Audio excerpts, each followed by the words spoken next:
Joe Biden informs 40 million black Americans that if they support our president, they ain't black. Is Joe Biden a racist? Is Joe Biden a rapist? Democratic Representative Ilhan Omar says she believes the woman accusing Biden of sexual assault. But she's going to vote for Biden anyway.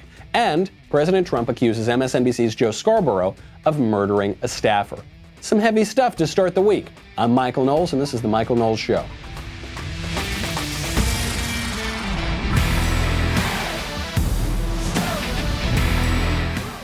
All right, you all heard the clip. Is Joe Biden a racist? Does the word racist even mean anything after 50 years of being totally abused by the political left? What is it? I want to know. Let me know in the comments section if you think that crazy old Uncle Joe is a racist. We will play the clip for you, and then we will play all of the many excuses that the left is making for Joe. Because, of course they are. Joe Biden is on this show with the radio character Charlemagne the God, and the interview was actually going fairly well. And then Joe Biden made this now infamous statement that if you do not know if you're going to vote for Trump or for Joe Biden, then you ain't black. Well, I tell you, if you have a problem figuring out whether you're for me or Trump, then you ain't black. So listen to what he's saying. What he's saying is actually a little bit more radical even than what some people are suggesting. He's not saying that if you're a Republican and you're black, then you ain't black.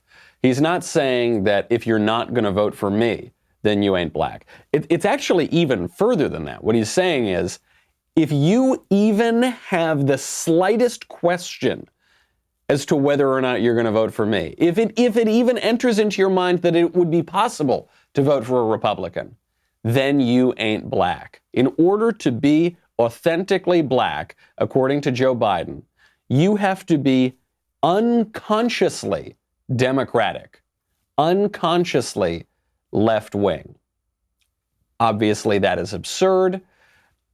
The craziest image of all, the most absurd image of all, is that Joe Biden, one of the whitest people that has ever walked the face of the earth, is now telling someone like Kanye West that he is not black, telling someone like Tim Scott that he is not black, telling someone like Alan West that he's not black, right? The list goes on and on. The left immediately started making excuses for him.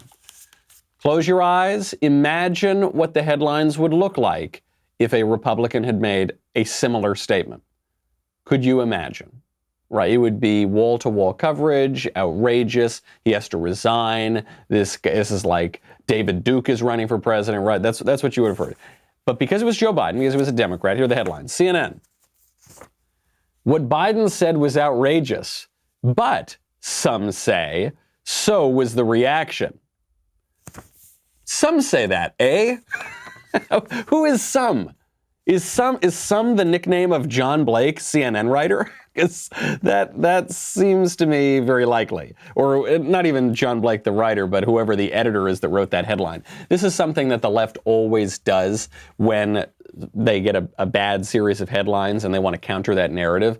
They say, okay, here's the headline. Yeah, that's really bad. But some say it's not that bad. And then the some who say it are always just the left-wing journalists who are writing the headlines. So that's CNN. You get from Vox, do Joe Biden's "you ain't black" comments ultimately matter?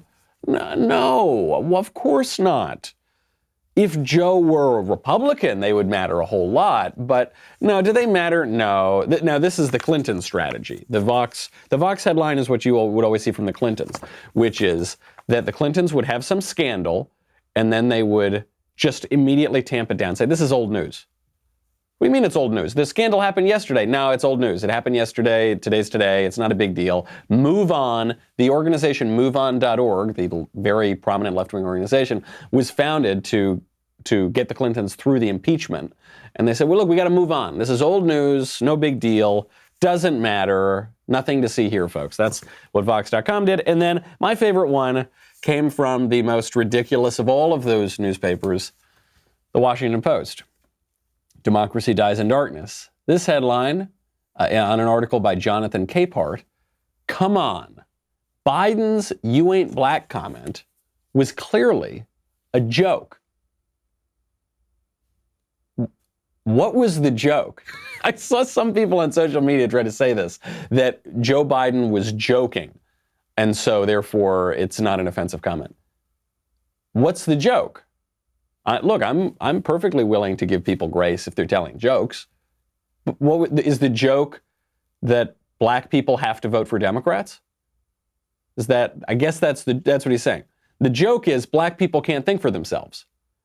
The joke is black people need to vote the way that this white man tells them to vote. Isn't that the joke? Look, it's clear. Yeah, I know. If that's the joke, I get the joke, but that's what is offensive. Right? So it's not a joke. I mean, a joke requires a setup and a punchline. A joke requires some humor. That's not what Joe Biden was saying. Joe Biden's point was pretty blunt, which is that if you are black, you must vote for Democrats. And if you don't vote for a Democrat, you lose your blackness. And this is the kind of ideological point that they come to. Somehow, there is a difference between being racially black and being politically black. And the one that actually matters more is whether you are politically black, regardless of your skin color. This is the precise point that was made by a New York Times writer, not just any New York Times writer, a woman who just won the Pulitzer Prize for that 1619 project, that completely anti-historical trash that the New York Times is using to try to rewrite American history. This woman's name is Hannah Jones, and she said basically just what I just said. She said, quote, "There is a difference between being politically black and being racially black. I am not defending anyone, but we all know this and should stop pretending that we don't." So she is defending him, and it is a repulsive comment, what she's saying. This is what ideologies do. This is, I tried not to be too ideological on this show. I have a point of view. I have a vision of the world, but I try not to be ideological. And the difference is this. What ideologues do is they prioritize their ideas over reality. So when reality comes to contradict their ideas, they don't deny their ideas, they deny the reality. This is something you would hear as a kind of joke about ideologues. They'll say, who cares if it works in practice? Does it work in theory, right? It's all about prioritizing ideas over reality. When the two conflict, they go with their own theories. And this is where we see identity politics really delve into the realm of the absurd. The idea here is that if you are, say, Tim Scott, right, a Republican black senator, you are not really black. If you're Clarence Thomas, right, you're a conservative black jurist, you're not really black. I mean, sure, your skin is black, but blackness is something deeper than skin color. It is, according to the left, a political ideology. And so Bill Clinton, right, very much a white guy, is the first black president in certain colloquial understandings. Sarah Palin is not a woman. I kid you not, I read a gender studies paper, a published academic gender studies paper that denied that Sarah Palin is a woman because of her ideology, because her ideology is conservative, or her philosophy is conservative, or her lack of ideology is her ideology, right? Rick Grinnell, he's the acting DNI. He's a homosexual, but he's not really a homosexual. You see, according to the left, he can't possibly really be a homosexual because he is more conservative. He's not a leftist. For the left, black is not a race. It is an ideology. Woman is not a sex. It's an ideology. Gay is not a sexual preference. It is an ideology. So leftist men can attack Phyllis Schlafly, right? They can attack Ann Coulter. That's fine. It's actually feminist to physically attack those women because they're not really women. And if you attack them, then you're actually the real feminist. And Kanye isn't really black, according to this ridiculous idea. You know, a lot of people came in and defended Joe Biden even more. Is it an effective strategy? Is Joe Biden really a racist? We'll get to that in a second. First, though, I've got to thank our friends over at Eero. You know, it can be very frustrating when your Wi-Fi is being slow and taking forever to load. And maybe you've noticed that with a lot of people using the Wi-Fi these days, that tends to happen. Well, I've got a solution for you. Eero is Wi-Fi that your home deserves. It blankets your whole home with fast, reliable Wi-Fi. Not just inside, but outside too. Eero, it's an amazing product. It extends your Wi-Fi so that you can enjoy the nicer weather and get work done from your deck. Eero eliminates poor coverage, dead spots, and buffering. You'll have a consistently strong signal wherever you need it. Eero, this is my favorite part, by the way. Eero sets up in minutes. Even I can do it. If I can do it, I promise you can do it. Plugs right into your modem or modem router box, and you manage it from a dead simple app that lets you pause the Wi-Fi for dinner and gets alerts if any device attempts to join your network. It's just fabulous. Right now you get up to 20% off an Eero Pro Mesh Wi-Fi system. I love it. I love how easy it is to set up, most of all. You can get your Wi-Fi fixed as soon as tomorrow. Go to Eero.com/Knowles. Enter code Knowles, K-N-O-W-L-E-S at checkout. Get your free next day shipping with your order. EERO.com/Knowles. Code Knowles at checkout to get your Eero delivered with free next day shipping. But you got to use this URL to receive this offer. Eero.com/Knowles. Code Knowles. So I don't know if you remember Sheila Jackson Lee. She is a Democratic congresswoman. Not one of the most impressive members of the House of Representatives, but certainly one of the most entertaining. And Sheila Jackson Lee is a black woman, and she rushed to Joe Biden's defense. I don't believe anyone who saw that exchange would in any way suggest that anyone is blacker, blackish, or less black. That exchange was in jest, but on second thoughts, it could have been spoken differently.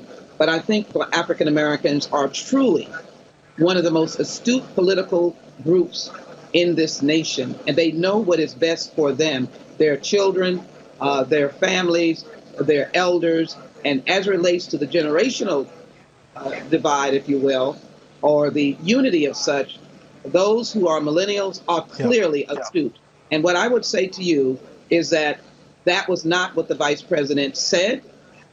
In terms of those words. What? What I would say to you is that is not what the vice president said, using those words. What I would say to you is the words that you heard Joe Biden say, those are not the words that he actually said. I think they are. I'm pretty sure we have the video and you can replay it, and that's what he said. She ends this really rambling, incoherent, non-argument at the very end with the point that she made at the beginning, which is, don't believe your lying ears. He didn't really say that. She opens up, she goes, I don't think anybody was talking about how someone is more black or less black or not black. That's exactly what they were, that's exactly what Joe Biden was talking about and what he said, and we have the tape, and he used those exact words. But her strategy, probably a smart strategy here, is just deny it, then say a bunch of words that don't have any meaning next to one another, and then move on. Right, that's the Vox.com strategy. It's the Clinton strategy. That's what Democrats do all the time. And it's an effective strategy. This whole thing is an effective strategy. You know, the line itself only occurred to Joe Biden because black Americans vote overwhelmingly for Democrats. So it's a sort of polite joke among the left, right? If you don't vote for Democrats, you're not really black. We're going to rescind your black card. Identity politics has worked very well. It's a very, very strong motivator. It has forged this reliable political voting bloc. It's not as though black people always voted for Democrats. Not as though they always voted for Republicans before that.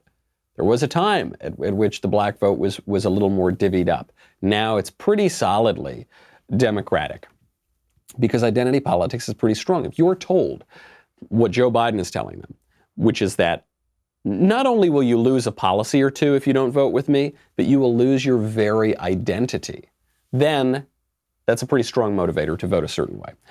And this comes alongside a long history of Joe Biden's stupid and offensive comments on race. I marched in the civil rights movement. I marched with tens of thousands of others. He had not actually marched during the civil rights movement and kept telling the story anyway. I came out of the civil rights movement. I was one of those guys that sat in and marched and all that stuff. Now, his aides went back to say, look, he was in office marching for the idea. That's not what the word marching means. On Twitter. I was not out marching. They're going to put you all back in chains. Poor kids are just as bright and just as talented as white kids. Oh, that's one of all of the Biden comments on this stuff. I think the one that hits you the most is, hey, look, black kids poor kids are just as talented as white kids. What? You are conflating a few things there. So is Joe Biden a racist? What does that even mean anymore? What does the word racist mean after the left has used it as just a synonym for people who disagree with us? As just a synonym for bad, as just a synonym for not a leftist. Does Joe Biden hate black people? No, I don't think he hates black people. Does Joe Biden make offensive comments about black people? Yes, he regularly makes offensive comments about black people. And do you remember when Obama ran the first time? He said, oh, the first articulate, clean, good-looking black candidate. That's a fairy tale, man. That's almost verbatim what he said. You know, he makes these offensive comments a lot. Does Joe Biden take the black vote for granted? Yes. Does that make him a racist? I'll leave you to decide because the word has become very ambiguous. Here's what we do know. The left has spent the last eternity smearing everybody to the right of Hillary Clinton as a bigot. Okay? And so I'm less interested in the Joe Biden story per se. I'm more interested in how we react to it. Because the minute that the right does anything even close to the same, accuses our opponents of some kind of bigotry, with a lot more evidence, by the way, we're told that's out of bounds. Only the left is allowed to do that, not the right. The right has to shut up and take it. Time and time again, the left is allowed to fight with every single available tactic, and the right is supposed to tie one hand behind our back, at least. And Trump is rightly sick of this. So now Donald Trump is just coming out swinging. He's encouraging claims that people are racists, rapists, and even murderers.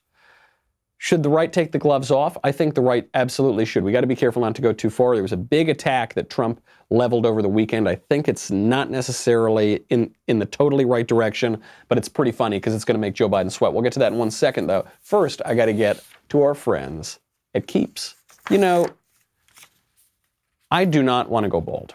I don't. It's not that everyone looks bad bald, but me, I think I would not look great. I derive at least 80% of my power from my hair, and my little peanut head would not look particularly good without hair. 2 out of 3 guys will experience some form of male pattern baldness by the time they're 35. The best way to prevent hair loss, do you know what it is? Do something about it while you still have hair left. You used to have to go to the doctor's office for your hair loss prescription. Now you don't. Thanks to Keeps, you can visit a doctor online and get hair loss medication delivered right to your home. They make it very easy, and they deliver your medication every 3 months. So you can say goodbye to pharmacy checkout lines and awkward doctor visits. But the key here is prevention, all right? You can prevent this sort of thing, but you got to take steps now because the treatments can take up to 4 to 6 months or more to see results, so you got to act fast. If you're ready to take action, prevent hair loss, go to keeps.com/Knowles to receive your first month of treatment for free. That is KEEPS.com/Knowles, KNWLES. So I think the right should take the gloves off here, absolutely, but we got to be careful not to make unforced errors and hurt ourselves. President Trump leveled this attack at Joe Biden over the weekend. Mass incarceration has put hundreds of thousands behind bars for minor offenses. Joe Biden wrote those laws. Every major crime bill that's come out of this Congress has had the name Joe Biden on that bill. We do everything but hang people for jaywalking in this bill. Joe Biden's policies destroyed millions of black lives. Joe Biden may not remember, but we do.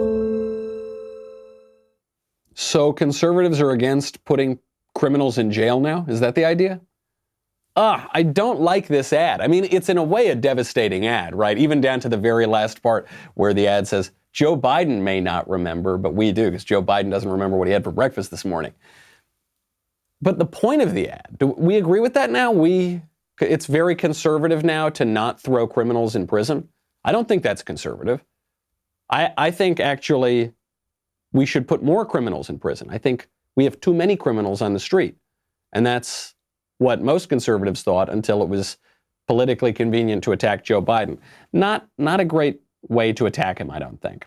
If it works tactically, fine. I understand there are tactical considerations here, but I think it's going to hurt us in the long term. Okay, we got to be careful not to, when we're leveling these attacks and taking the gloves off, let them come back and swing around and hit us again. We got to make sure that these attacks are clean and they don't back us into a corner. The left is really good at this. The left is really good at not necessarily taking a stand. What the left does is it just criticizes, right? It deconstructs. You always hear these kind of terms in the left-wing academy: deconstruction, criticism, critical theory. You just attack your opponent without taking a stand yourself. What I don't like about this ad is it backs us into this corner of saying we basically want to spring criminals from the clink. I don't want to spring criminals from the clink. I want to attack Joe Biden, but I don't want to put myself in a corner where I have to defend something that I can't defend. A good example of a solid, wild, crazy attack with the gloves off that doesn't back you into a corner is actually another one that Trump lodged over the weekend. This is one of his wildest attacks ever, and it was against Joe Scarborough over at MSNBC. President Trump tweets out this comment about Joe Scarborough. This was in response to a tweet that said, Trump calls for investigation into Joe Scarborough for the murder of a staffer in 2001. More on that in a moment. Trump tweets out, quote, a blow to her head, body found under his desk, left Congress suddenly, big topic of discussion in Florida. And he's a nut job with bad ratings. Keep digging. Use forensic geniuses. You madman, you are accusing your political opponent of murder. But it's a pretty clean attack, actually. I'm not saying I'm defending the attack per se, but I'm defending the tactic here. Because Joe Scarborough every day goes out on television, even to the 3 people who watch it, and accuses Trump of all sorts of crazy things. And so now Trump is swinging back and saying, oh yeah, there's a lot of open questions about how you maybe murdered that staffer. I'm not saying that there's evidence that he murdered the staffer. Here's the story. May 2001. This is 5 months into Joe Scarborough's 4th term in Congress. He announces all of a sudden that he's going to resign, and he says that he wants to spend more time with his kids. It's kind of a strange excuse. You hear this a lot from politicians who are in scandals, because if he wanted to spend more time with his kids, presumably he would have thought about that 5 months earlier and just not run for a 4th term. Then, a couple months later, July 20th, 2001, one of Joe Scarborough's aides, Lori Klausutis, was found dead from a head injury in Joe Scarborough's office in Fort Walton Beach, Florida. Then, this is according to Joe Scarborough at the time, allegations spread all over the internet that he was involved, even though it looked as though it was an accident. I do want to be clear. There is no evidence that Joe Scarborough murdered his staffer. There were rumors at the time that they were having an affair, or all sorts of stuff. I mean, this is according to Joe Scarborough himself. And Joe Scarborough even joked about this on another MSNBC show hosted by the shock jock, Don Imus. You know, occasionally we're going to try to help you. And you've just, right, Charles, you've got to listen. So. Well, tell me what I need to do. Well, no, you're doing great. I mean, don't be afraid to be funny. Okay. Because you are funny. That was I asked you why you went in Congress. You said you'd had sex with the intern, then you had to kill her. Exactly. I mean, that's pretty risky to say. What are you going to do? So it could be, you can be very good. I mean, I actually like Keith Olbermann, and I like Matthews, and it could work out for you. Well, it's going to be a good lineup. And the guys at NBC and women at NBC, looks like they're going to stick with us. Okay, so he jokes about it. Here's my take. Do I think Joe Scarborough murdered his staffer? I think the idea that Joe Scarborough murdered his staffer is at least as plausible as the idea that Donald Trump has secretly been a sleeper cell Manchurian candidate for Moscow all along, all these last 40, 50 years that we've known who he is. Here's my take. I think that the idea that Joe Scarborough is a murderer is at least as plausible as the idea that Brett Kavanaugh is a rapist. Here's what I think. What's good for the goose is good for the gander. And if the left is going to reshape our politics to now primarily base itself on insane, ridiculous, preposterous, radical personal accusations against people, then, you know, I guess it sure would be a shame if some of those accusations flew back on the left, wouldn't it? Here's my take. I mean, what Trump is doing here, even though he's talking about a very serious issue, is actually engaging in a little bit of levity in politics, right? Because the left is saying with a straight face, he's a Manchurian candidate for Moscow. Brett Kavanaugh's a rapist, and they're saying this very seriously. And what Donald Trump does is he goes, oh yeah, hey, you guys think Joe Scarborough's a murderer? I don't know. I'm not saying anything. It's just a little weird. You think he might be a murderer? He's actually sort of telling a kind of political joke, and then the joke is getting these self-serious leftists to go even more apoplectic.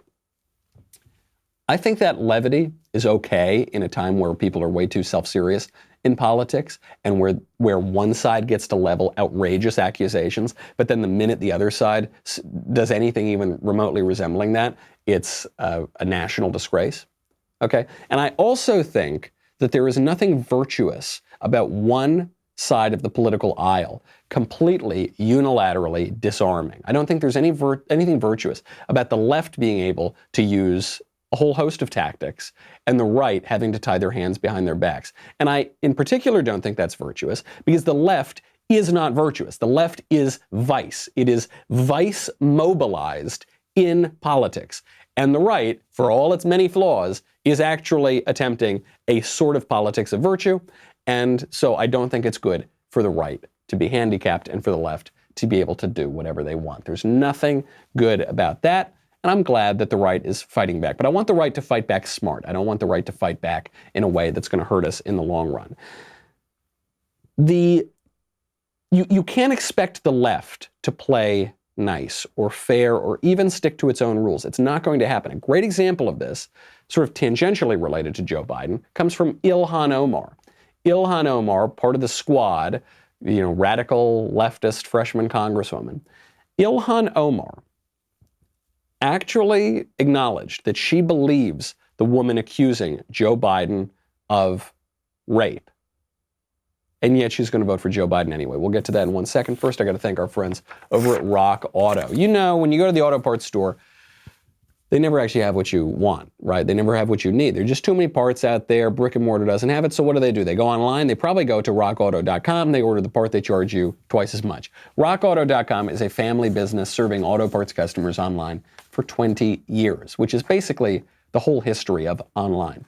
Go to rockauto.com to shop for auto and body parts from hundreds of manufacturers. Best of all, prices at rockauto.com are always reliably low, and the same for professionals and do-it-yourselfers. Why would you spend up to twice as much for the same parts? Doesn't make sense. Even I don't know anything about cars. Even I know that's a crazy idea. Head on over there. It's so easy to navigate that website. Go to rockauto.com right now. See all the parts available for your car or truck. Then, most importantly, write Knowles, Knowles, in their How Did You Hear About Us box so that they will know that we sent you. That is rockauto.com. Head over there right now. Write Knowles in their How Did You Hear About Us box. So, allegations that Joe Biden is a racist. Allegations that Joe Biden is a rapist. Some people believe the allegations, including Ilhan Omar, who told the Sunday Times of London, quote, "I do believe Reid. Justice can be delayed, but should never be denied." And then, do you know what she said? She said, "Believing survivors is consistent with my values. Yes, I endorsed against Biden, and I didn't pick him as our nominee. With that said, in this interview I did on May 6th, we talked about that, and quotes aren't always in context. I will vote for him and help him defeat Trump." Two things at the same time. I do believe Reid. I do think Joe Biden is a rapist. That's what that means. I think Joe Biden sexually assaulted that woman, and I will vote for him. That's the level of partisan commitment we're talking about. That's what Joe Biden's talking about when he says, if you are even slightly questioning whether you're going to vote for me, you're not black. That's how deep this identity goes, that Ilhan Omar would vote for someone she believes to be a rapist because of how deep that identity goes. You are not merely going to crack that kind of insane identity politics with slightly better arguments or slightly better fine-tuned policy prescriptions about entitlement reform. That ain't going to work, okay? The way that you're going to crack it is by using all of the tools available to you. That includes cultural tools, that includes the mass media, that includes certain policy arguments, that includes shaking things up, okay? The old strategy of getting that perfectly precise, totally pure, tie one arm behind your back kind of politics, that is not going to work. That has failed, and that is going to continue to fail, and it's going to make problems worse. You've got to get creative. Guy like Trump is a change agent. He is an agent of chaos in politics. And so with all that creativity and chaos, we've just got to make sure that we set ourselves up well in the long term. But you got to win short-term victories too, because if you lose too many short-term victories, there isn't any long-term to think about. Speaking of consent, we will get to a wild story out of a local news channel that brings up a lot of these questions about sex and rape culture and modern love. But first, I've got to thank you. And I've got to share some very good news. You remember a few weeks ago, we had the double tumbler promo. So you signed up for Daily Wire. You didn't just get one Leftist Tears tumbler, which is essential, but you got a second. I do have a second. You got a second Leftist Tears tumbler. These days, becoming more and more important. Well, I got good news. The double tumbler is back, but it's only available for our most exclusive membership tier, All Access. The All Access membership tier is our premier level of membership. You get everything, right? You get more of Ben's show, you get Q&As, you get exclusive editorial articles, you get an ad-free website experience. Could it get any better? Yes, it can. You get 2 tumblers, very important. dailywire.com/subscribe. Go there right now, join All Access, get 15% off with coupon code Knowles, K-N-O-W-L-E-S. What is it? dailywire.com/subscribe, coupon code Knowles, save 15%, and allow me to save you from drowning. Head on over to dailywire.com. We'll be right back with a lot more.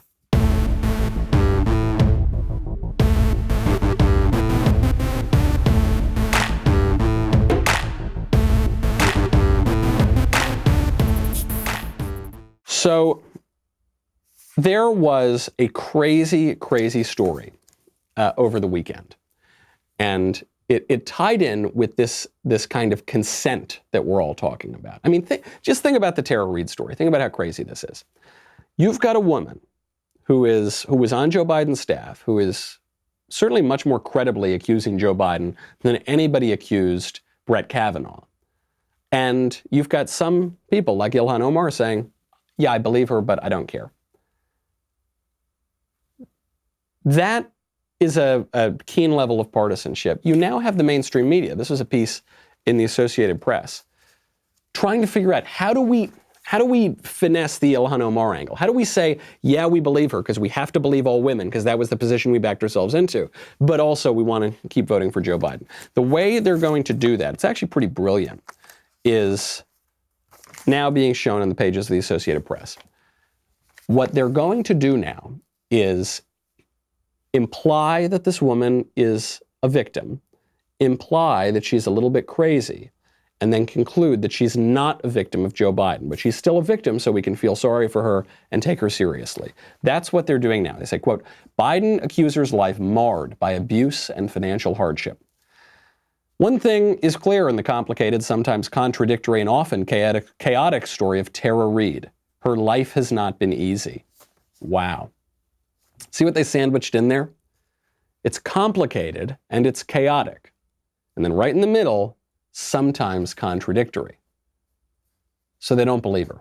They don't believe her, but they want you to know that they take her really seriously, even though her central claim they don't believe. Because it's contradictory, they don't like her, but her life's not been easy, she's a victim. Her earliest childhood memory was of being abused by her father. She told her former husband, a man she would later leave after saying he abused her too. Okay, so she got this abuse, but now we're seeing a pattern, right? They're starting to question this pattern. She was also a child of big dreams of being an Olympic skier and studying acting at Juilliard before developing an interest in politics. She was hired in 1992 for a low-level staff job for one of the nation's highest-profile senators at the time, Joe Biden. Less than a year later, Reade said, she was again the victim of abuse, assaulted by Biden in the hallway of a Senate office building, an allegation he vehemently denies. So is it real or is this fake? The story is not, what the story is suggesting is she's crazy, but she's had a tough life. And then finally at the end, inconsistencies in her accounts have also complicated matters. Defense attorneys are now reviewing whether she may have testified falsely about her education credentials in multiple domestic violence cases, the Monterey County Weekly and the New York Times first reported. Let's be very clear here. There are many fewer inconsistencies in Tara Reade's account than there were in Christine Blasey Ford's account. Christine Blasey Ford couldn't help but contradict herself. She contradicted herself on when the alleged assault by Brett Kavanaugh happened, where it happened, who was at the party where it happened. She contradicted herself about why she installed a door in her home, which she said was related to the alleged assault, though there was no evidence that that ever happened. She contradicted herself about her fear of flying. She contradicted herself about everything. We don't even know if this woman met Brett Kavanaugh. And yet you never saw any articles about all the inconsistencies in her story. You're hearing them now about Tara Reade because they don't want to deal with this issue. They've backed themselves into a corner here. And this does tie into, in a way, an unrelated story, but the underlying sexual politics is still there. This story out of a local news channel. A girl's being interviewed about coronavirus and why she doesn't wear a mask when she's out at the park. And then out of the blue, some guy walks up and kisses her. And the guy finishes kissing her and she's got butterflies. You know, she's like really enjoyed this kiss. And it's a funny little news story and the news plays it. All well and good. Right? Wrong. I feel as if masks are not 100% important. I feel as if you want to... Sorry to interrupt. A spontaneous kiss from someone that she doesn't know. Oh my God. No, I met him for a second with my dog. That's insane. Are you all right? Yeah, he's so hot. Having met just minutes earlier, Jillian McCowan says she's okay with the kiss. Text me! We asked Jack Ring, the man who initiated the kiss, if he's aware of all the risks of kissing a person you don't know during a pandemic. Do you worry about possibly either of you having that, contracting it, passing it, anything? Oh, not if you just said it right now, but yeah, I probably do right now. But I think the kiss is worth it. What a great story. What a great, amid all this stupid political news, what a great story, which is, I guess these two had met when they were walking their dogs, probably flirted a little bit. Then she's being interviewed on camera, and this guy thinks it would be kind of funny and flirtatious to walk up and while she's on camera, give her a kiss.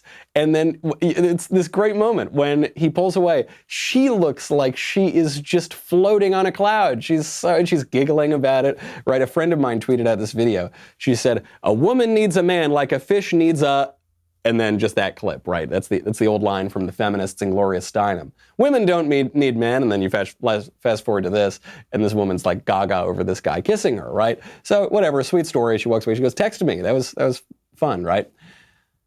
Do you know that we now live in such a clinical, sterile, humorless culture that the news channel that aired that segment, a segment that was so charming, I thought it was fake and staged, they ended up having to apologize because, according to this news channel, what they just aired was basically tantamount to rape.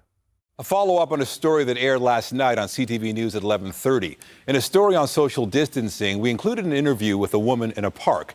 During the interview, a stranger came up to the woman and kissed her directly on the lips.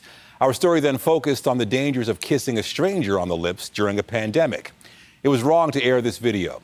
The video demonstrated non-consensual behavior and downplayed the fact that what occurred was simply unacceptable and offensive. It does not meet CTV News editorial standards, and we apologize.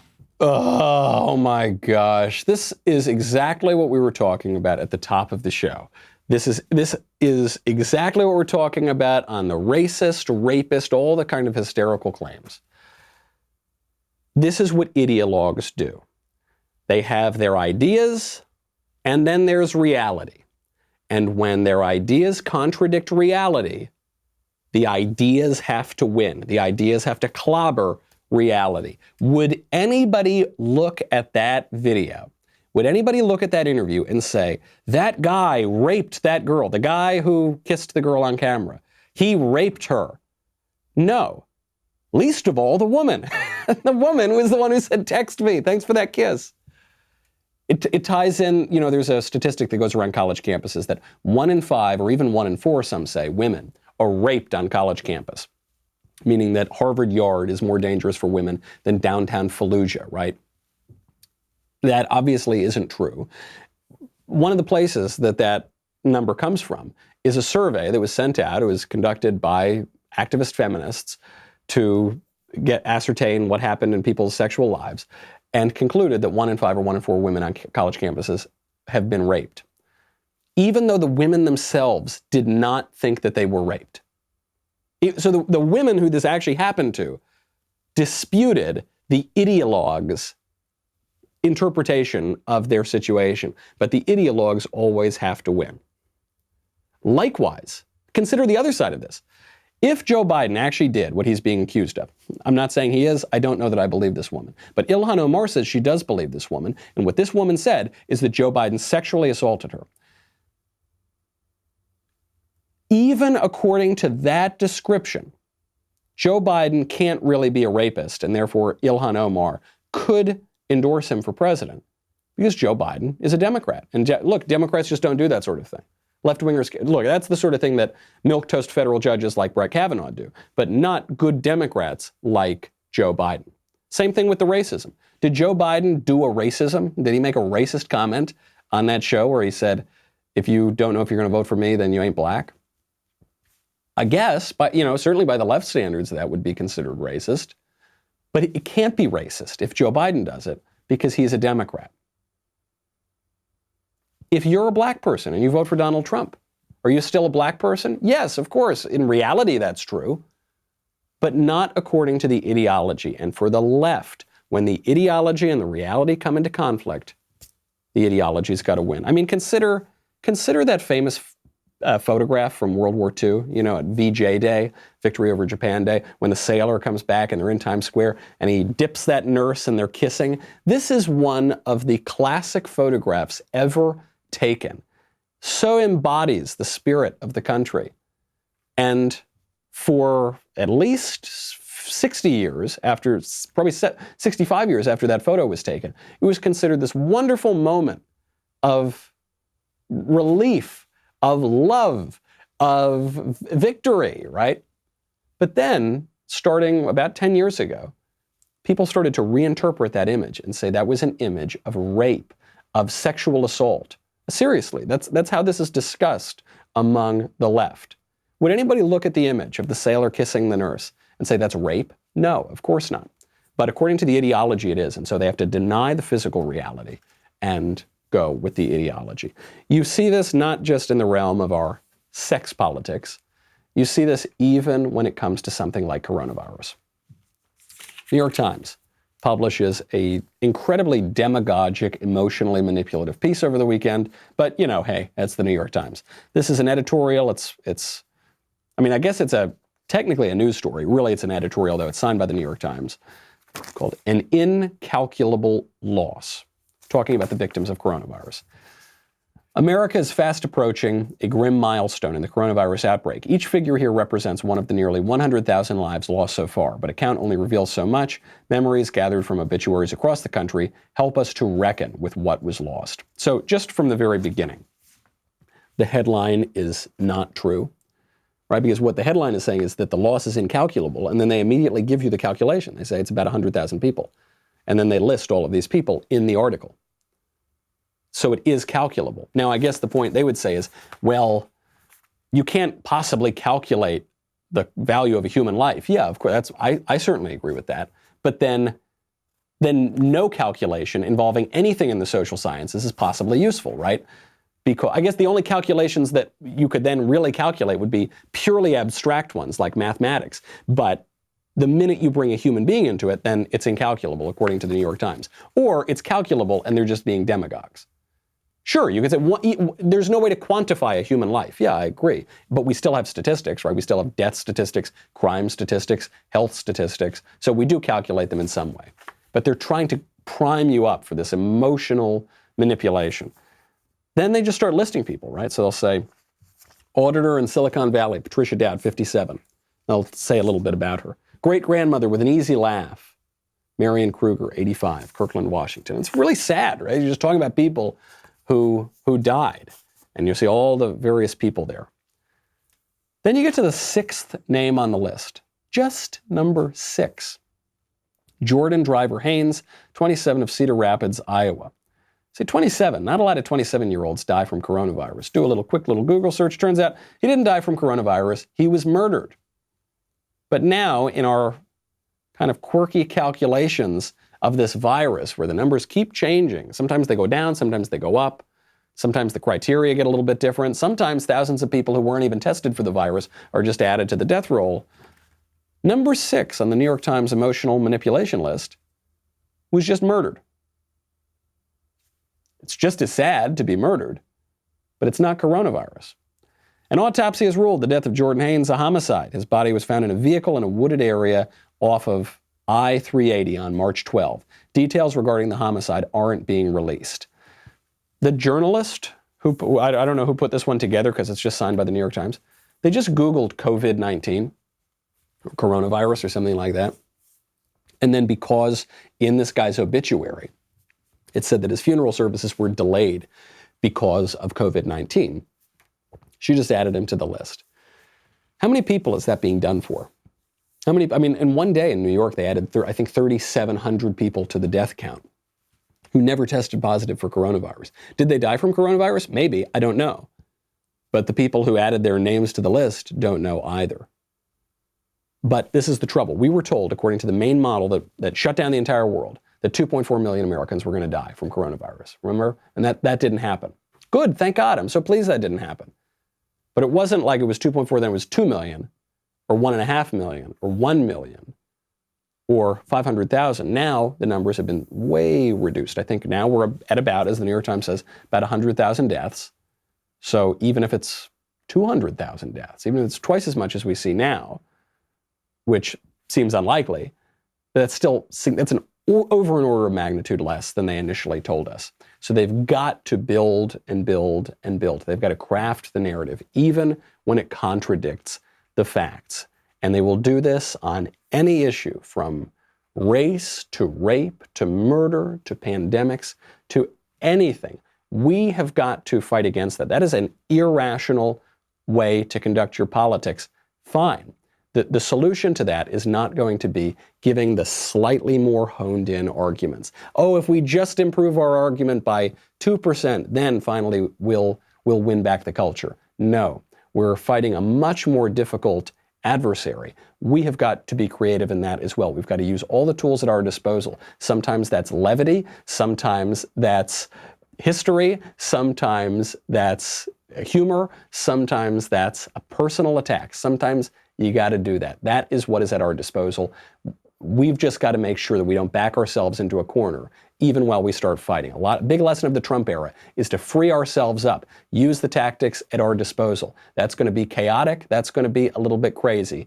But if the only way that we're possibly going to win is if we untether ourselves and start to engage with the reality of the political situation. Because if we don't, if we continue to live in this abstract idea that we have of politics as it really is not, then frankly, we're doing exactly the same thing that the left does. All right, that's our show. I'm Michael Knowles. This is The Michael Knowles Show. I'll see you tomorrow.